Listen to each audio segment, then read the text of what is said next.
Si on a choisi ce matin d'être présent à Epitech, c'est qu'ici on est vraiment dans un symbole de l'excellence de la jeunesse réunionnaise. On a des jeunes qui sont en train de se former à un métier d'avenir, celui du numérique. On a un espace qui a vraiment été pensé pour une formation pratique. Ce qui interroge, c'est de savoir quel est l'avenir de ces jeunes. Beaucoup nous disent « je ne trouverai pas de travail à La Réunion, je vais devoir partir ». Et c'est dommage parce que cette richesse qu'ils auront créée et qu'ils auront accumulée va être perdue pour l'île. Il faut faire en sorte que les entreprises réunionnaises puissent accueillir ces jeunes, les embaucher dans quelques années. Il faut aussi regarder comment, dans d'autres domaines d'avenir, je pense au tourisme vert, je pense aux énergies renouvelables, à l'économie circulaire, à tout ce qui est économie de la mer, l'aide à la personne également. On peut être vraiment dans l'innovation et créer des métiers pour demain, pour nos jeunes. Les jeunes, on le dit, c'est l'avenir, mais maintenant il faut le mettre en action. Un autre volet important pour nous, c'est qu'Epitech est situé dans l'Est. Et c'est vrai qu'on a l'habitude de voir plutôt tout ce qui est innovant dans les autres micro-régions. L'Est est en retard d'équipement.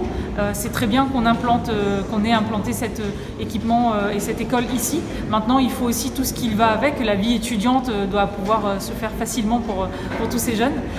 Une résidence étudiante est encore manquante pour leur permettre de trouver facilement du logement et un accompagnement plus global pour vraiment s'installer ici.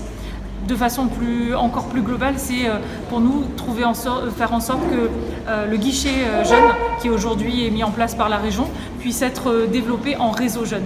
Que le jeune reste à La Réunion ou qu'il parte en métropole ou à l'étranger, faire en sorte qu'au niveau du logement, au niveau de toutes les démarches administratives, de la santé, il puisse être accompagné par des personnes sur place, à proximité, qui l'épaulent là-dedans.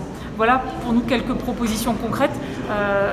Finalement, pour former nos jeunes, augmenter également le budget de la formation professionnelle parce que c'est vraiment un budget qui doit être crucial et faire en sorte que nos jeunes, qu'ils soient en décrochage scolaire ou qu'ils soient dans l'excellence, soient accompagnés vers leur avenir.